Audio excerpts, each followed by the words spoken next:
Okay, in this section, what we want to do is to integrate expressions of square root with squares inside.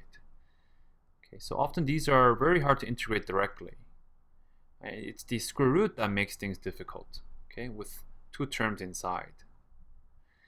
So we can get rid of these square roots by making the proper trig substitution. Okay, first case, when you have a squared, subtract by a variable square. So it's a constant and a variable. The correct substitution is to let x be a sine of theta. And the reason is because we want to turn these two terms, okay, we want to turn the two terms into one term, right? Some product, right? So that we can get rid of the square root, right? So keep in mind that this does not equal to a minus x, right? Only if you have a product of a and x, we can replace that with just a and x, okay? So some students sometimes mix this rule with the sum rule, and you cannot go from this step to this step when there's two terms. Okay, so for that reason, we need to make the proper choice so that we can turn it into a product. So let's think about why this is the good choice. Why x equals a sine of theta is a good choice, right? So we have a squared minus x squared. If you replace x with a sine squared theta, okay? So x squared with a squared sine squared theta, because that's what you get when you square x, which is a sine of theta. You factor out a squared and you get this.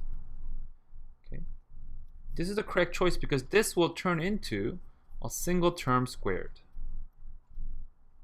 Okay.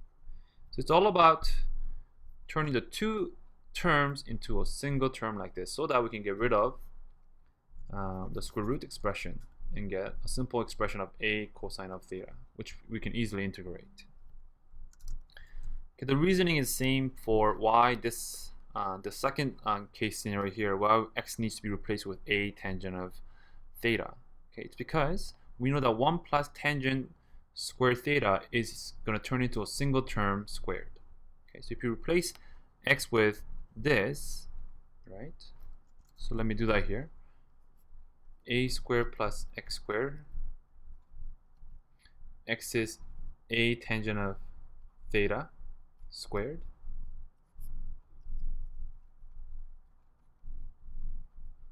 If you factor out the a squared, look, you get 1 plus tangent squared theta. And right, that will turn into secant squared theta. Again, it can just be expressed without the square roots, a times secant of theta. Okay, so that's great. Same thing is going to happen with the last one. Okay, so I suggest you plug it in and go through it. Okay, so it's actually, it's our knowledge of these three trig identities that allow us to do this, and the fact that we don't want square roots, we want to get rid of it. Okay, so let's do some examples and clarify and strengthen this idea and technique.